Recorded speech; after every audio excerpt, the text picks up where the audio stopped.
Hello. Sorry about the lighting and the sound, which is probably a bit low. There's no flying in this video. I'm just sharing my impressions of this model of micro helicopter that's 4 channels. It's the V911, which you can see there, and it's made by WLtoys. This is the box, but I have my doubts whether this is an authentic one because, for instance, that says quarter. Maybe someone who's got an actual box can tell me if it's changed to copter, like it says on the box a bit over there. Right at the outset, that's the transmitter obviously. Right at the outset, I'm very impressed with this helicopter, even though it's probably a copy of a copy or something. But I wanted just to point out a few things, and out of the box when you get it. One is, I don't know if you've had a coaxial helicopter before, but a micro coaxial helicopter. But my first impression out of the box of this thing was that it was very flimsy. For instance, the main cogwheel with my thumbs on here, you can see how thin it is. It looks almost wafer thin. And then the linkages at the top there, sorry about the lighting again, they all look very flimsy, and the standard buckle, there's nothing special. This tail boom here, that's probably a bit stronger than it looks. I think it might be made out of metal. I'm not 100% sure. The landing skids, they're very they've got the appearance, and actually when the helicopter drops out of from a bit of height from the air, it really goes splat. So I was actually even thinking of making little trainer wheels or trainer landing skids for this, but of course then you've got the weight problem. I've never really flown a 4-channel before, and it was all over the place when I got it out of the box because I was used to coaxial 3 channels. But it turned out to be, I was getting quite good by the end of the day. I had, doing different things during the day, and had about 7 flies of it. I found that I did stack it lots of times, and it survived, which really impressed me. So my initial rating of this helicopter, which was $58 for 4, with this, the remote, 4 batteries and the charger, for $58 Australian on eBay, is a very good deal. I've heard that these tail motors burn out quite easily. Well, I suppose the trick there is to not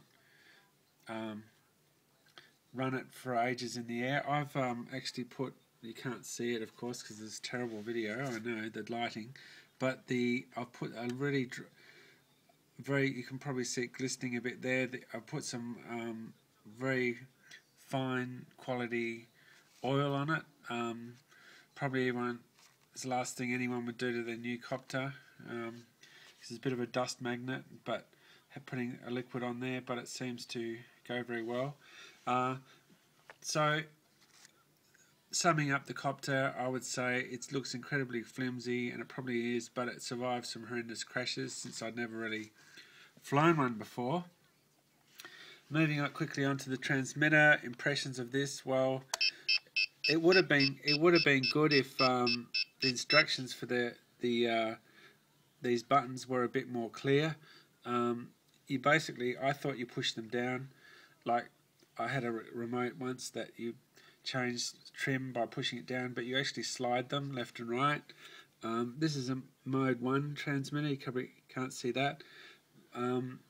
And I did read that this helicopter V911 is very twitchy, and it did take a bit of getting practice. But another thing that would have been good to mention in the manual was this button here, and what that does is it can change the sort of like the depth of control for the helicopter. That's what I found it does on mine anyway.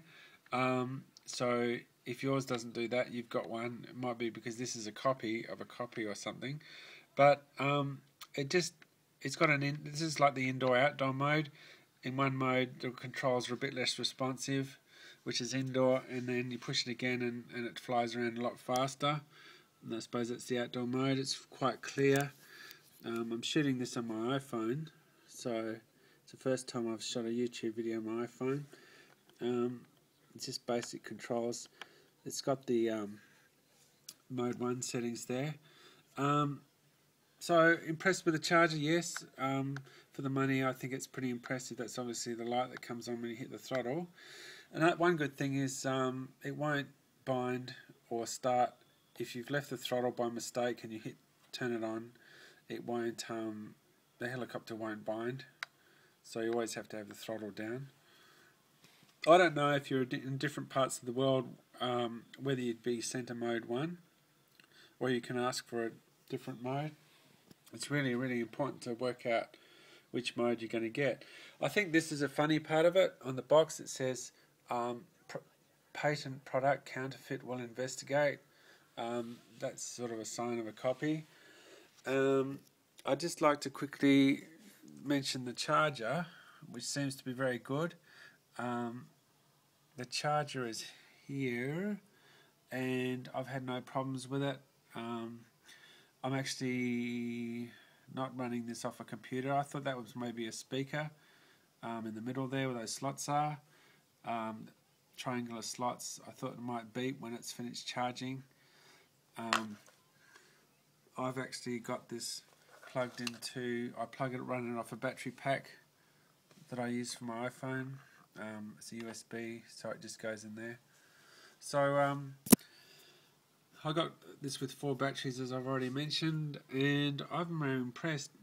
Perhaps the biggest thing I was impressed by was the fact I crashed it so many times and nothing broke.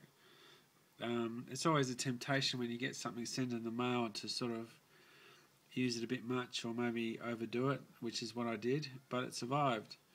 I could just spin it up, I guess, but that might be a bit boring. The battery, which is this one down here, is a little bit tricky if you're not used to installing it, and there's not much to grip onto with the battery holder down right at the bottom there. Can't see it very well, so you've got to be patient putting the battery in. Having said that, one of the servos when it was out of the box was completely up, but it sorted itself out when it binded. So yes, for $58, as long as I don't do a major stack, I think it's good. Thank you for watching.